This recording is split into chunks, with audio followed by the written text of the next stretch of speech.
In today's video, we're gonna be modifying the FRS, but first, it needs to be cleaned.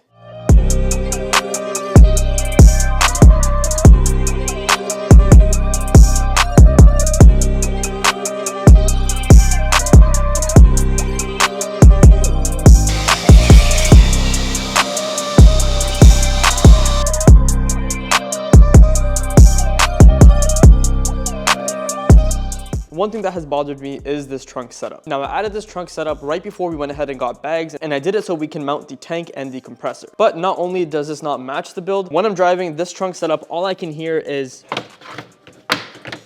So it is pretty annoying, and I've been meaning to get rid of this. So we're gonna go ahead and take this all apart.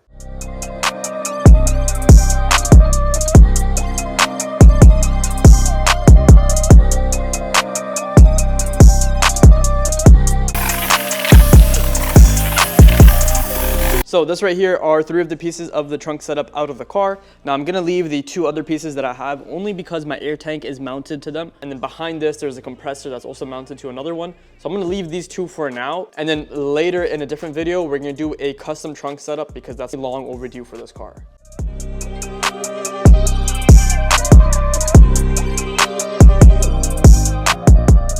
Now I quickly just went ahead and vacuumed up the interior. It is looking much better. I know there's a couple stains and stuff on the seats. That's going to be taken care of later, probably closer to the summertime, because right now I don't have a lot of interior products to go ahead and fix up the seats. But other than that, the floors are looking good, the center console is looking good, everything else is looking good. Let's go ahead and get started with modifying this thing.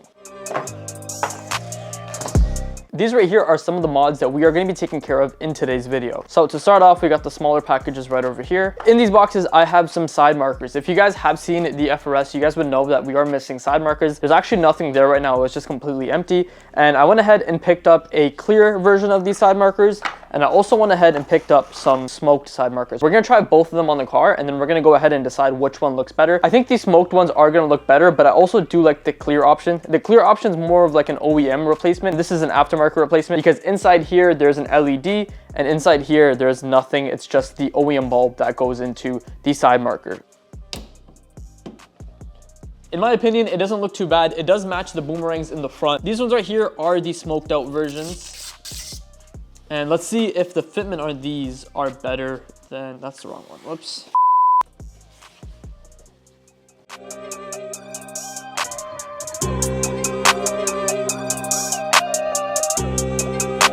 So don't mind the fitment, I know it's already coming out, but this right here are the clear side markers, and then this right here are the smoked out side markers. I don't know which one I like better. I'm kind of leaning a bit more to the other side, the clear. The clear side markers also does a good job matching the boomerangs and also matching the fog lights. I think this kind of smoked out material doesn't really match much on the car. Like if you guys are taking a look deeply, you'll see that the smoked doesn't really match the carbon. The smoked is a bit of a different color than this carbon right over here. And then on the whole rest of the car, there isn't really much that is smoked. So I don't really know. Don't get me wrong, I don't hate the look of these. I'm gonna go ahead and let you guys decide. So if you guys are watching this, in the comments below, let me know if you guys wanna see the smoked ones or if you guys wanna see the clear ones. Whatever you guys decide is what we're gonna run. And also don't mind the fitment of the side markers. I know they're poking out. I'm gonna go ahead and make sure when we're installing it that we make these side markers fit. Now, if you guys have been following the channel, you guys would know that my car has been vandalized, it's been hit, and a bunch of things have happened to my car that I haven't been able to pick up on dash cam. But now we're gonna be able to pick up all of that in high quality. This right here is a Vantrue dash cam, specifically the Vantrue N2X. So opening up the dash cam, you get a little bit of a welcome message right over here, a couple QR codes that I'm sure we'll use. And we also do have a user manual in case we get lost along the process. Firstly, compared to any other dash cam that I've had, this feels really good. This feels super high quality. And as you guys can see, we have the cabin camera right over here. And then we have the camera. It's gonna be facing out of my windshield. And right off the bat, it looks really good. The screen is a pretty good size. I'm gonna go ahead and peel this off so you guys can see.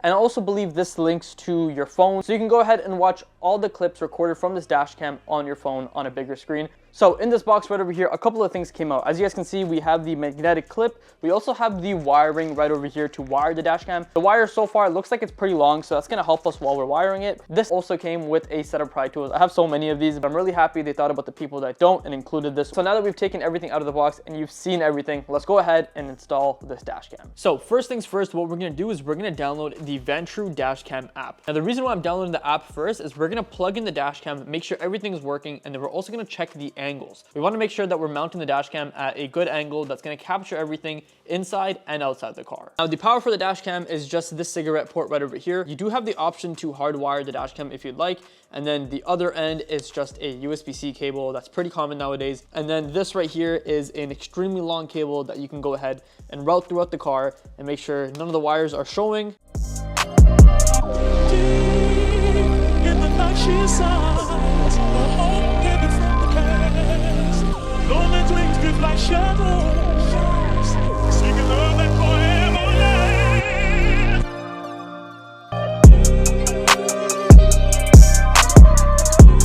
So if you have an FRS, let me show you how I'm wiring it. I just have the dash cam mounted up right over there. Then I'm gonna run the wire along the top, through the headliner, down this pillar right over here, through the side, and then just in here to go ahead and make sure none of the wires are showing.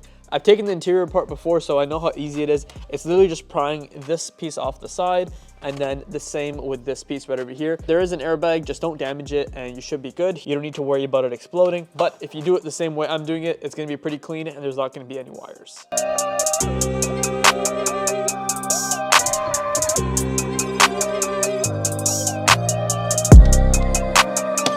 And just like that, the Vantrue dashcam is installed and there's not any wires showing. So I don't have an SD card in there right now. I'm gonna go ahead and buy a new one, so just ignore this message right over here. But you guys might be able to see there is a little corner right over here. This is the interior camera, and then we have the front camera right over here, pretty much covering the whole entire front of the car. Now also, both of these are adjustable. You can go and easily slide it around, and same with this camera. If you want to slide it up or slide it down, depending on whatever you do like, you can go ahead and do that. So placing this, it's not really an issue because you can go ahead and adjust. So guys, the interior is coming out so sick with the carbon fiber steering wheel, with the carbon trim, with the Alcantara, the aftermarket CarPlay head unit, the stars as you guys can see on the roof, and now we have the best quality dash cam there is. I'm so excited for this car, and I can't wait for the spring/summer to go ahead and start driving this car more.